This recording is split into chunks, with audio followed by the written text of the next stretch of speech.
Do you guys remember this? Guys, this is just crazy. Mexican drug cartels are now franchising into South Africa like they're a freaking restaurant chain. And not only that, but an expert in this field recently said that South Africa has become one of the biggest consumer markets in the world for meth and other illegal substances. Boys. When can South Africa catch a break? And that's why over the past 2 years, police have uncovered several massive drug operations on farms in South Africa. So basically what's been happening is some local South Africans have been partnering up with these Mexican gangs to run their own major operations on these farms. And here they cook their own product, literally like Breaking Bad South Africa. In fact, just the other day, a group in Mpumalanga were arrested for running one of these operations, and 5 of the 6 of them were allegedly Mexican gang members. And a very similar incident took place last year in a 2 billion rand bust where also a Mexican gang were involved. And guys, there's probably more of these labs in South Africa which police haven't even uncovered yet. And that's exactly what we're covering today, ladies and gentlemen. My name is Brian Sivana. Welcome to the channel. Says here that there's an article that I found by Al Jazeera. Reads that in the quiet mining town of Swartruggens, a small courthouse is preparing to decide whether 5 Mexicans accused of a major illegal drug operation will be granted bail or remain in custody. Their arrest followed a raid on a remote farm in Northwest Province, where police said they uncovered a large methamphetamine laboratory worth about 1 million rands. That's $60 million. 1 billion rands to be quite exact. It reads here that the case is one of several pointing to a pattern taking shape in South Africa's rural interior. Okay, the Swartruggens laboratory was not an isolated discovery. If you don't know what they're talking about, I'll show you guys exactly what they're talking about. They're talking about the Swartruggens bust.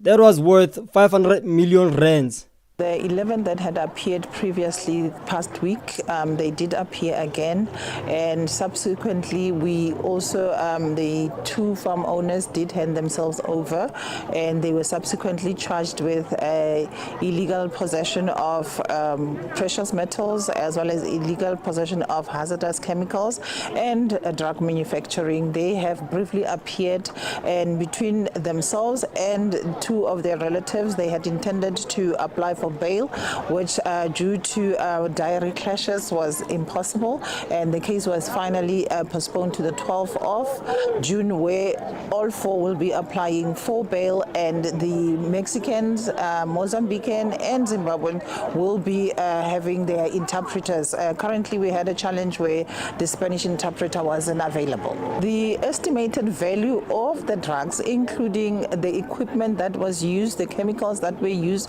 we are now looking at, because the members of the forensic science laboratories were busy for the past 2 weeks, ascertaining also the damage that has been done to the farm itself. We are looking at 500 million rands. Yes, the team that was involved in uncovering the drug lab did do an excellent job as following the leads that were presented before them in order to ascertain how and where these chemicals are coming from, as well as the people that are involved.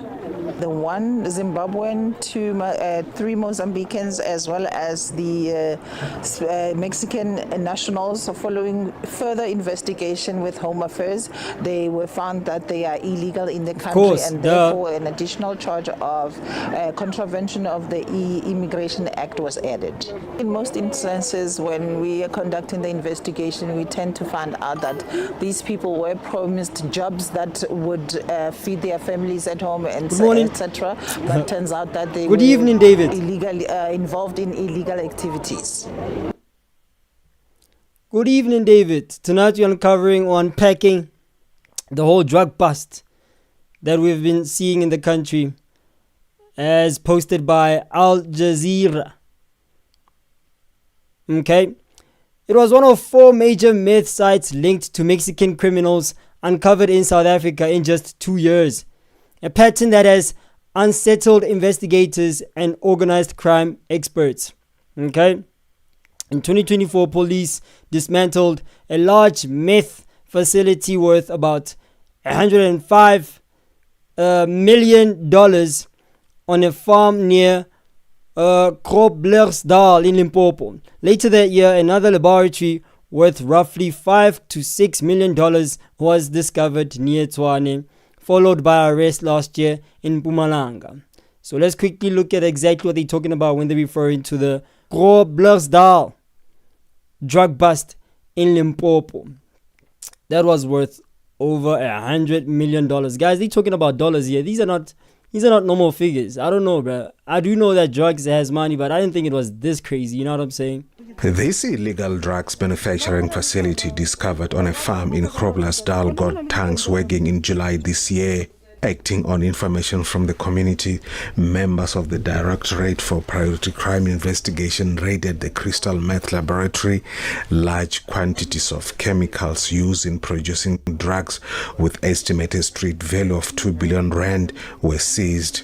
5 suspects, including 3 Mexican nationals, were arrested and charged with manufacturing drugs.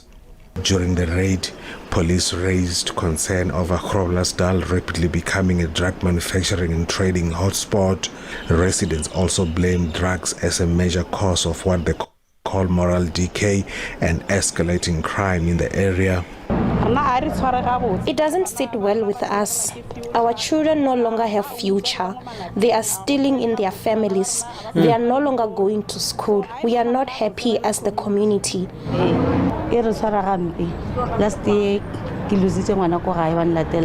I lost my sibling who comes after me because of drugs. I am feeling very hurt. I don't have peace. I am still crying. But the drugs must stop. Other residents say Groblersdal has become a playground for drug dealers. I was busy for a long time here at Groblersdal. Like me, I was staying maybe 7 months around for here. Long time it was peaceful here, but now it's difficult for that issue. Because you can see sometimes in the small, any corner was a lot of drugs. They're selling some sweet, but was down there selling drugs. There is Nyaube everywhere in Groblersdal. We are afraid they will kill us. Through extensive searches, drugs worth millions of rand were discovered in areas such as Masimula, Seshego and Bekersford. In September, an illegal drugs manufacturing facility worth about 5 million rand was raided in Limpopo. Members of the community say drug usage is spiraling out of control. The drug use around Limpopo is very bad. These people are destroying the business of our people outside there, which ones they are making it for their children. They are busy stealing from the shops and they put our sisters and brothers' jobs on the line. The use of drugs is affecting us because they break into our stores and steal our stock. We don't sleep when we are at home because you might come here and find that they have taken and damaged everything. They have broken my shelter. This is a photo hub here. They have broken it. Then they stole my frames, my printers and my pages. So it is affecting us really, really bad. That's the thing about drug use, or when drugs start infiltrating your communities. It affects everybody, not just only the people taking the drugs. It affects the whole community, because imagine having to spend maybe an average of $50 every single day when you're unemployed as a drug addict. You have to get that money one way or another. That's why these kids end up stealing from their parents. That's why they end up stealing from their neighbors. It's been an issue in every single township in South Africa, because that's where drug dealers find customers that are willing to consume their product. Very, very unfortunate. And the whole community gets affected. And unfortunately, the police are of no use to the general public, because every time the general public does report these drug hubs or drug hotspots, the police are always going there and coming back with no suspect or no arrest whatsoever. So it's very unfortunate that the police are also seemingly implicated in these drug operations, and they're not willing to help the communities. Now, when the community itself starts handling matters according to their standards of of mob justice, they are obviously held responsible for trying to enforce the law into their own hands. Unfortunately, South Africans are not allowed to defend their own communities or defend their own livelihoods because it's deemed as illegal. But as long as you are the seller of the drug, you are perfectly fine. The police don't have a problem with you. Don't worry about it. You can operate as nicely and comfortably as you want. Matter of fact, you get police protection in South Africa. And that's why we have these drug hubs that are being erected all over the rural areas or farm areas that are a bit further from the cities in South Africa. As we continue with the article, it goes on to read that when police moved in on the Northwest Farm in May, they found 481 kilos of methamphetamine, containers of chemicals, and firearms. Among those arrested were Mexican nationals Fabian Astorga, Jesus Alonso Medina Astorga. Okay, so they share the same last name, but Homestars has an interesting first name. Luis Alberto Ramirez Rios. Oh my goodness, these are so Mexican names, I won't lie. Jose Andres Medina and Jacqueline Lopez Madrid. Oh boy. Alongside co-accused South Africans. Fair enough. So they named a bunch of Mexican, alleged cartel members. Who knows? All the sites followed the same pattern: remote farmland, long distance from towns, and enough isolation for criminal activity to go undetected. Because that's the thing. So long as there is no police presence in these rural areas, crime is going to be very, very, very, very... The ecosystem allows for crime to be undetected, I suppose. The new cartel footprint. Let's get into what they want to talk about in this article posted by Al Jazeera. For investigators, the pattern is becoming harder to ignore. Mexicans are increasingly being found working alongside local collaborators in rural production sites, suggesting a shift from trafficking meth into Africa to producing it there. My goodness, boys. Yep, they are inside now. Organized crime researchers Julian told Al Jazeera the model reflects a deliberate strategy. Quote, "It's quite a unique development where you have members of Mexican drug cartels franchising." Franchising is an interesting choice of word. "Moving chemists into remote rural areas and farms," he said. Close quote. "The approach has been building for more than a decade," he added. "The logic is straightforward. Produce closer to consumers, cut transportation costs, and reduce exposure to border and maritime enforcement. As strategic as you want to be when you're running a business, this is exactly what you should care about. I mean, these people are professional businessmen. I'm sure whatever it is that they're implementing in Africa or South Africa in this case is things or tactics that they learned already in their home established drug hubs. Maybe they're in Mexico. I don't know, because it's alleged that these are Mexican connected drug kingpins. It says here how it spreads, I suppose, how the drug spreads, or how the hubs that are being erected around South Africa, how they spread. Let's talk about it. Mexican linked networks in Africa did not begin in South Africa. Okay. Researchers trace early activity back to Nigeria. Of course, I mean, where else would they start, right? Where local groups were producing meth with Mexican involvement by around 2016. Okay, from there, the network spread through East Africa, then south through Mozambique and Botswana, before reaching South Africa more recently. So I guess South Africa is not one of the first places where they started operating, but of course started somewhere there in East Africa and trickled its way down all the way to the south. For years, users on the street spoke of Mexican meth, in quotation marks, often assumed to be imported, right? That supply chain has now shifted inward. Now the drug can be supplied with urgency, as far as, as quickly as possible, because now it's produced in-house. No longer have to wait for the Mozambicans or the Botswana folk to export into South Africa. We now have it operating in the country, so the supply meets demand is quite efficient. Okay, it continues to read that for years, users on Meth Street spoke. I read that already. I'm gonna start here where it says, in open quotes, now basically the cartel chemists are being sent here. Close quote, Radimea told Al Jazeera. Fair enough. Analysts say multiple supply routes now feed the South African market, but the most significant change is the rise of local production. Now let's talk about who looks the other way. Mark, oh boy, don't get me started with this one. Methamphetamine dominates parts of South Africa's illicit drug market because cheaper drugs such as cocaine and heroin remain out of reach for many users, creating steady demand for a cheaper, highly addictive stimulant. Alright? Crime expert Willem Els says demand is only part of the story. Open quote. The main reason why manufacturing locally is lucrative to cartels is the local conditions that exist down here in South Africa.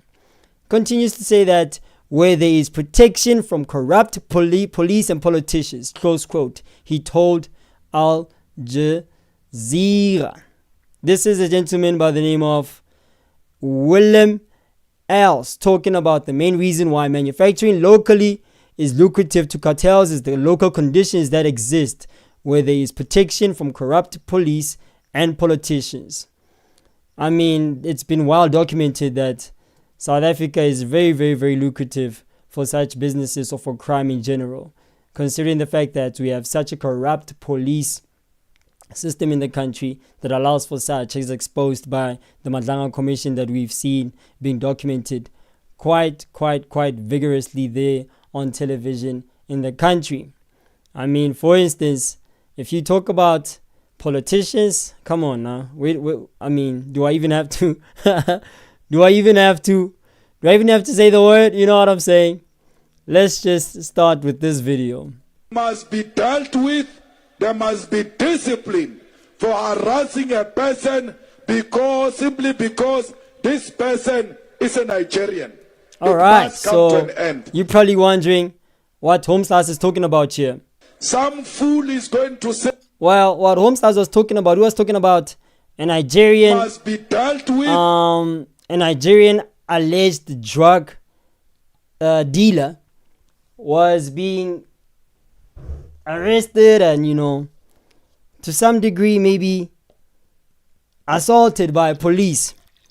Now, Julius Malema did not like that at all. He was very upset that say, how dare these policemen put hands on a Nigerian just because he's a foreigner. Apparently, according to Julius Malema, criminals should never be laid hands on. Doesn't matter what that person did. Doesn't matter if that person broke the law. How dare you put hands on a Nigerian drug dealer? Julius Malema was very upset about this whole situation, and this is where his opinions about the whole thing. What up, Cedric? There must be discipline for harassing a person simply because this person is a Nigerian. It must come to an end. According to Julius Malema, the only reason why that person was assaulted or being treated unfairly, according to him, is because he was Nigerian. Not necessarily him being a drug dealer, not necessarily him allegedly, possibly even trying to get away from the cops, or maybe trying to, you know, avoid getting arrested by the police. He doesn't care about any of that. I mean, I'm sure there was context to the police acting the way they acted, especially in a country like South Africa where criminals are protected. I don't think policemen are dumb enough to put hands or forcefully try to arrest somebody who doesn't seem to have a problem with them getting arrested. Pretty sure that the Nigerian drug dealer, if that was the case, was being extremely unwilling to be arrested by the police, and obviously such measures had to be taken to where Julius Malema felt like it was extremely unnecessary and discomforting for the pro-Nigerian drug dealer. Some fool is going to say, but these Nigerians are committing crime. Fine. If Nigerians are committing crime, a lot of them are in Hillbrow. Why are the soldiers not in Hillbrow but in Cape Town among South Africans? Question is, who has the authority to deploy soldiers anywhere in the country or anywhere in the world? It is the ANC-led government, is the black folk or the ANC black ran government that decides where soldiers get deployed. So I guess Julius Malema should be asking that question to his colleagues there in parliament. I don't know. There are no soldiers on Nigerians. There are no soldiers on Mozambicans. Is it possible that the same Nigerians that Julius Malema is defending have, political ties in the South African economy to a point where they get political protection? I don't know if it's possible or not, but that's what Mr. Willem Els says here in the article written by Al Jazeera. Open quote, Mr. Willem Els says the main reason why manufacturing locally is lucrative to cartels is the conditions that exist here in South Africa, where there is protection from corrupt police and politicians. So I don't know what he's implying there, but I guess you can read between the lines. Open quote, he goes on to say that it is very lucrative. The cartels can make a lot of money because South Africans' conditions result in undetected and protected operations. I mean, how many drug busts have we been seeing being documented throughout the country? Cedric, I'll read your message shortly, my guy. Let me just continue on with this article here where we expose the alleged Mexican cartel infiltrating and erecting drug hubs all across South African rural areas. A separate commission of inquiry into law enforcement has heard testimony alleging deep corruption within policing structures, including missing drug consignments and suspected inside involvement in major cases. One case under scrutiny involves 541 kilos of cocaine seized in 2021 and later stolen from a police facility in what investigators believe was an inside job. Imagine drugs disappearing at a police institution. What a joke is our police system. What a joke. I mean, talk about corruption in its highest form. I mean, if the cops themselves are compromised, then how can we expect the country to solve this drug issue that's going on currently in South Africa? I mean, Julius Malema talks about how annoyed he is of the police for laying hands or even treating a drug dealer the way they did. But I don't see him talking about the issues that we are faced with in the country with these drug cartels that are being erected all over the place. But he seems to have a problem with the police actually doing their job, even if they're not perfect as he would like them to be. But at least they made an arrest. So what's the problem, Buddha? And why do you care so much that it's Nigerian? If it was South African, I don't think you'd have the same energy. But what do I know, right? Former Interpol ambassador Andy Mashiale told Al Jazeera the problem is visible on the ground. Open quote, there is no way in which police don't know those labs. Close quote, he said. Open quote, he continues to say that so corruption plays a role in the fact that these drug labs exist because there is no way with the systems that they have in place, with the resources that they have in place, or within the police SAPS facility itself, it's no coincidence that these cops are telling South Africans that they are not aware of these drug labs because there's just absolutely no way. Right? I mean, if the locals know that there's a drug lab operating close by, trust me, somebody will eventually tell the police. And I mean, the police are complacent, unfortunately. We live in South Africa, guys. No one is surprised that all of this is going on. If you're surprised that all of this is going on, then I don't think you live in this country. I don't think you live in this country. This country is so criminally infiltrated. It's extremely scary. But except we nobody, so we shouldn't even be talking about this. Yo, I'm scared. Why am I talking about drugs? He said police officers deployed to rural areas were often aware of suspicious activity but failed to act. Okay. Open quote, what inspires the drug manufacturers or the drug cartels is the willingness of the police to enable drug trade from happening. Close quote. South Africa's elite Hawks unit says recent raids show progress in disturbing networks, while international partners, including the US Drug Enforcement Administration, have provided intelligence linking some suspects to the Sinaloa cartel. Hiban. I don't know these brews. I don't think I want to find out who these brews are. They sound dangerous. Sinaloa. Boy, it sounds like a Pablo Escobar type of regime. Whatever you want to call it. But investigators warn that the system behind the labs is resilient. Fair enough. A frontier that keeps moving. Let's talk about it.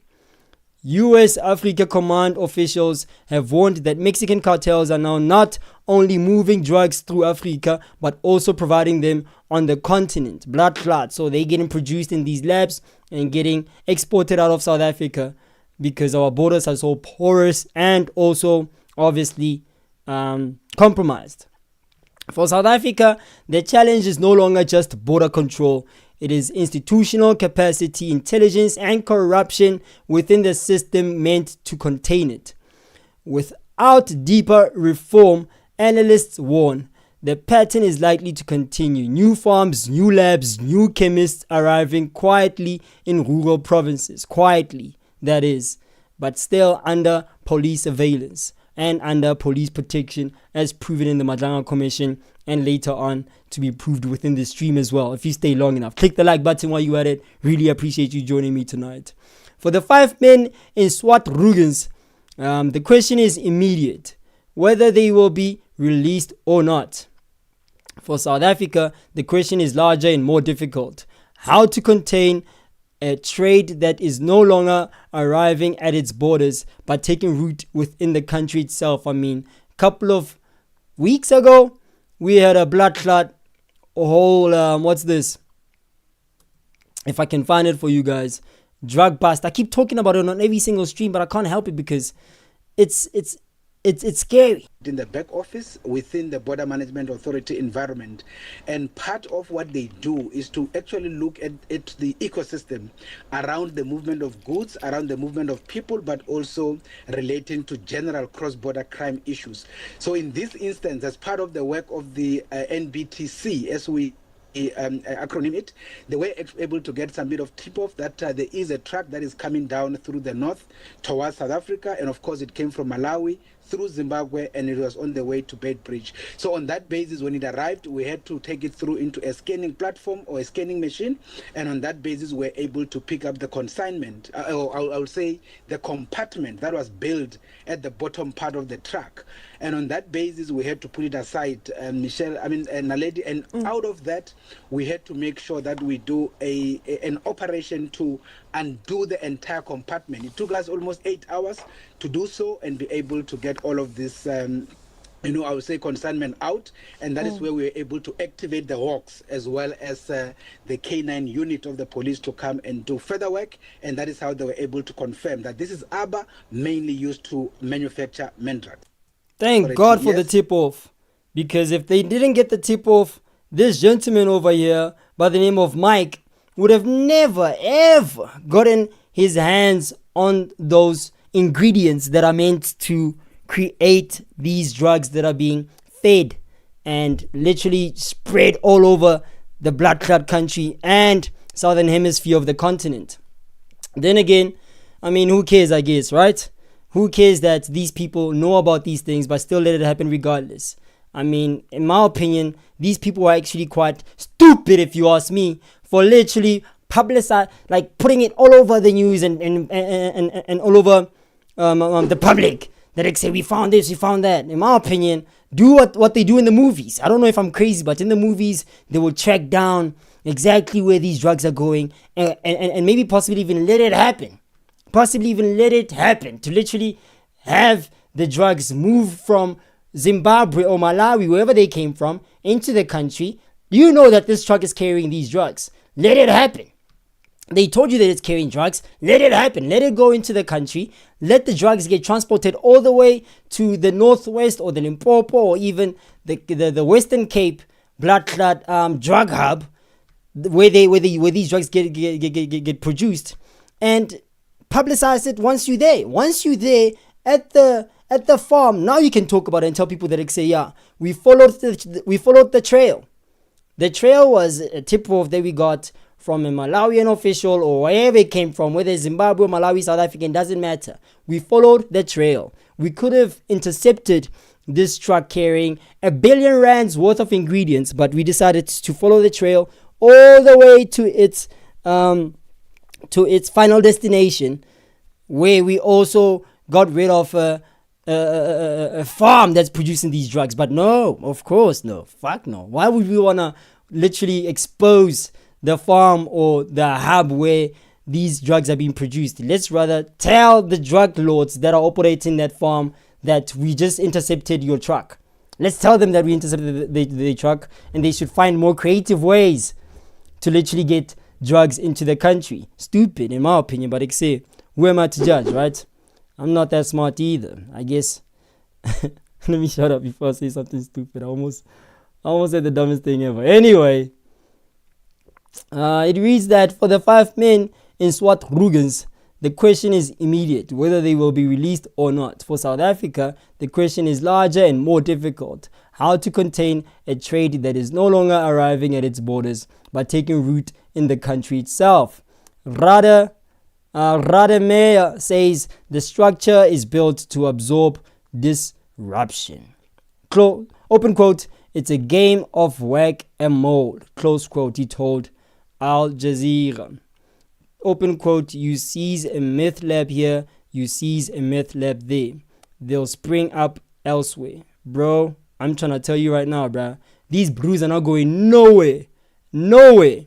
So long as they have the protection of the police, the protection of the enforcers of the law, the same enforcers of the law that our president Ramaphosa told us that they are the only ones who should be able to try to get rid of illegal foreigners in the country.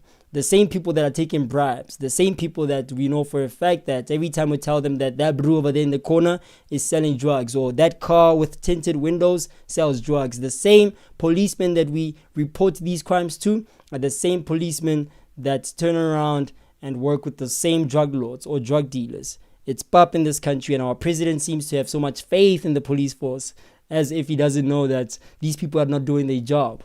I don't know, Chad. You tell me what you think in the comment section as far as the article that was dropped by Al Jazeera.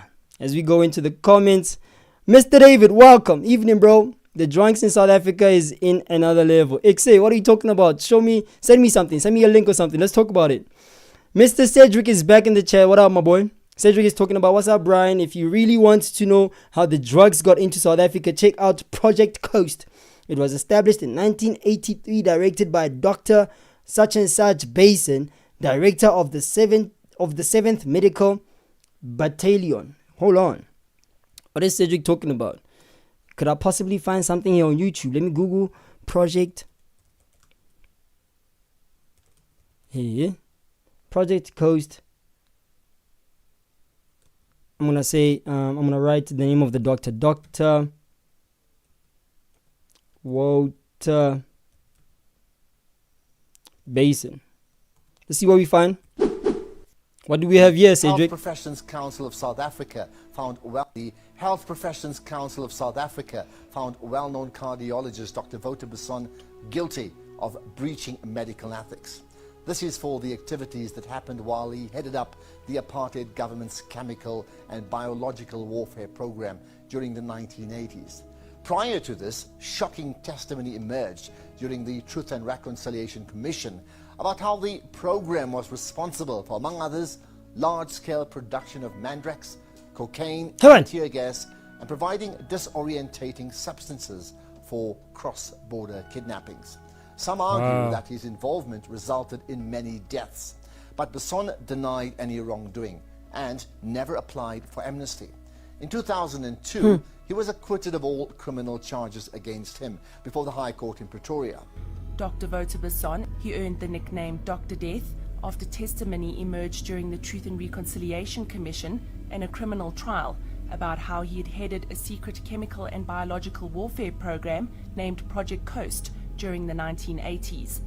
Scientists who worked with Dr. Basson testified that the aim of the project was to develop undetectable and untraceable deadly poisons to attack and kill black struggle leaders and suppress the black population. So in my view, he was not a truthful witness, and neither was he somebody who was willing to come forward and talk about what he did. And even when there were revelations about what he actually got up to, there was just not a sense of remorse. I got the feeling when I walked away from the hearing that here you were dealing with somebody who was absolutely amoral. A guilty verdict by the Health Professions Council against Basson was something of a blessing for those who'd felt he'd literally gotten away with murder. In December 2013, 7 years after the hearing began, the council found Basson guilty of unethical and unprofessional conduct as a medical practitioner. Far cry from what he had originally faced in his criminal trial, but were still important charges like coordinating the large-scale production of tear gas and drugs like mandrax, ecstasy, and the incapacitant BZ. This guy was busy. Hold on. This man was busy. It's an interesting title. Dr. Death. Weaponized drugs against black folk. This was posted a year ago. On Vice? Hold on. Shout out to Vice. Basically, in order for us to maybe win the war against black folk, I'm alleging that they decided to use drugs to maybe dumb down the brain cells of that youth during the time. I don't know. I guess that's what the plan was. Let's find out. So if that's the case, then why would those elites who are responsible for allowing these drugs to be produced and distributed, why would they stop today? Would they stop today simply because the ANC government is now ruling the country? Fuck no. What is the ANC going to do to them? What could possibly Ramaphosa do to these people? What could possibly your favorite politicians such as the Jacob Zumas of the world, the Thabo Mbekis of the world, what could they have possibly done to these people to stop them from continuing on this drug operation that is meant to dumb down the cause of fighting against the oppression that black South Africans were faced with during the apartheid system? If currently the state of the country is still in this condition, clearly nothing has stopped. Clearly this drug operation still hasn't stopped, because I might even have to say that things are even worse now. The drug consumption in this country is probably even worse now as compared to back then. Let's keep it a stack. Maybe it's because today things are maybe more documented, and we have stats.com, we get stats.co.za, we get to see exactly how many people are on drugs, how many people are dying from drug use, etc., etc. I don't know if things are more documented now as of we have the age of technology and we are able to just put things in databases. I don't know if that's helping, but I don't know, bruh. Judging from what I'm seeing in the streets as far as growing up as a kid, bruh, we lost a lot of lives here in the Kasi. I won't lie, we lost a lot of lives from drugs. Literally people my age who could have been, some really, really important key figures in the community died from drugs. I could name maybe 3 folks that had great potential to be huge success as far as, I don't know, maybe entertainment space concerned, you know what I'm saying? Because that's where they get exposed to these drugs to begin with. When they're out performing or out in the nightlife, you know what I'm saying? I mean, we had some really, really, really great individuals who had great potential to be very, very important things in the culture of South African entertainment is concerned. But I don't know, man. I don't think it stopped. I don't think it stopped. I think these drugs are still very, very, very well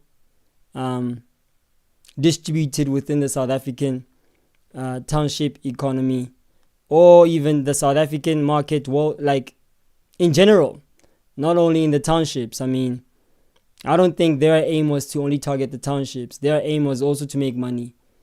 And it seems to have worked pretty well. I mean, I'll give you another example. Look at alcohol, for instance. Are you kidding me? Are you kidding me, bro? Every second street in the township has a tavern or a shebeen. Facts! Why would I lie? Every second street in the townships of South Africa has a tavern or a shebeen. I'm telling you, alcohol is so easily accessible. And who knows, maybe this could have been another strategy that's been implemented to literally allow for the dumbing down of the average South African's brain. I don't know, bro. Maybe to make you stupid enough to not even care about the issues that are being faced by average South Africans in the country. I don't know if that's another strategy that they put into play, but I wouldn't discredit it, honestly. I mean, after watching this, come on. Your boy Cedric continues to say that, mind you, this guy was literally working for the government and had roots from SA to Angola to Zimbabwe to Mozambique and many other, all from South Africa to destroy black liberation movements. Boy, why is nobody talking about these things, boy? Beyond the Are you kidding me? weaponization of methaqualone, Project Feel like a Sunday school picnic. Beyond the weaponization of methaqualone, Project Co-Science. Guys, you need to share this live stream with your friends and family. You need to share this on your social media platforms. At least maybe on your IG stories, TikTok stories, whatever. Anyway, WhatsApp stories, just so that at least some of the people in your circle are aware of these issues, because these are things that are not being discussed enough. I mean, for instance, the history that we're being taught in South African schools is nowhere near from all of this. Nowhere near from all of this. I had no idea. Cedric, how did you find out about this, man? Has claimed. Hey! Jesus. Proves that everything is by design. Nothing is ever a coincidence or a mistake. The drug cartels that are being erected in South Africa are by design. It's not a mistake. It's not an oopsie. It's never an oopsie. Everything is happening the way it's supposed to happen according to the people who are running the country. Nothing is a coincidence. His job was to make sure that he creates chemicals that can make South African crowds docile at the time for crowd control purposes. Then obviously if they created the tablet form of this drug, they wouldn't just create it to keep it in the lab. They had to find a way to distribute it in the streets. And yes, you're right. You maybe might not have any evidence to prove that these things were distributed in the streets, but you damn right have to believe that they had to find a way to distribute them shits into the streets. We're not producing this drug in tablet form just to keep it in the lab. We're not idiots. You gotta be kidding me. Nothing is a coincidence. Cedric, you bugging for making me watch that shit, poison. But it's very informative at least. I mean, what? All of this happening under our nose. In fact, Cedric goes on to say that the owner of ShopRite has said this year on SMX podcast opened a net 262 new stores in South Africa. What? Averaging roughly 5 new store openings every single week. He said his competition was Spazas. He could be trying to get rid of the Spazas so that he can be able to... Bro, what do you mean? 262? That's an average of, what you say? 5 stores per week. What do you mean by this year? Are you talking about like 2026? So you're telling me that in 6 months, Brew opened up 262 stores? Hold on. Wait, Cedric. I think your math might not be mathing properly. 262 stores. Okay. How many in 6 months? 43 stores per month. And if you divided that by 4 weeks, 10 stores per week. I mean, you're talking about this year, right? So I guess it's going to be 10 stores per week then. Anyway. What else did you say, my boy? The system is still alive. It's just been concealed. Everything you see are illusions. Beware of reports that the least powerful people are the ones responsible for your problems. Boy, I'm trying to tell you right now, boy. I'm trying to tell you right now. Shout out to Mr. General Ntantlam Konazi with the Madlanga Shandis. A lot of these people are going to get exposed. Trust me. This brew is talking about 2025 to 2026. So I guess that's a span of a year, I suppose. Yeah. So yeah, if it's a span of a year, then yeah, it's like 5 stores per week. Blood clot. Obviously, getting rid of the spaza shops would literally generate maybe a possible annual amount of close to 200 billion rands that goes into the commercial or legal distribution of food across South Africa, because currently the spaza shop economy is worth between 100 and 200 billion rands. And remember now, that's an informal category of business here in the country of South Africa. So now, if these spaza shops were to close down, as far as the organizations here in South Africa, such as March and March, Operation Dudula, with the Ngizwes of the world, they trying to close down these spaza shops because they're operating illegally in the country. Now, if that happens to be the case, then that means the likes of ShopRite that opened up, according to Cedric here, that opened up 5 stores every single week since 2025 till date, that tells you that they'll have a huge rise in sales or in revenue. So if I was you, Cedric, I would go to, maybe I should do it myself. I think I'm going to go on Easy Equities and literally just buy ShopRite stock, because judging from the deadline that has been given to illegal operators in the country, which is 30th of June, there might be a rise in the stock of ShopRite there on Easy Equities. I don't know. That's not financial advice, but at least that's what I'm planning on doing, thanks to Cedric. I didn't know there was actually a thing like that. You know what I'm saying? But now that you mention it, it makes perfect sense for us to start investing our guap in the likes of ShopRite, Pick n Pay, Checkers, Hyper, etc., Woolworths, because now with the township economy being in the hands of foreign nationals who are currently being deported out the country, as of Nigeria trying to get flights into the country to get them out as well. So yeah, I don't know, man. I might have to buy some stock. I might have to buy some supermarket stock, because it might be bullish. It might be bullish after the 30th of June. And obviously I'll probably sell maybe in September. I'd sell that stock and collect my profits. I don't know, man. I'll look into it. But yeah, thanks for the info, Cedric. I should probably even write a note about it. Cedric, our financial advisor, goes on to say that AfriForum also has big construction project for Hills, Boraf, and many underdeveloped communities.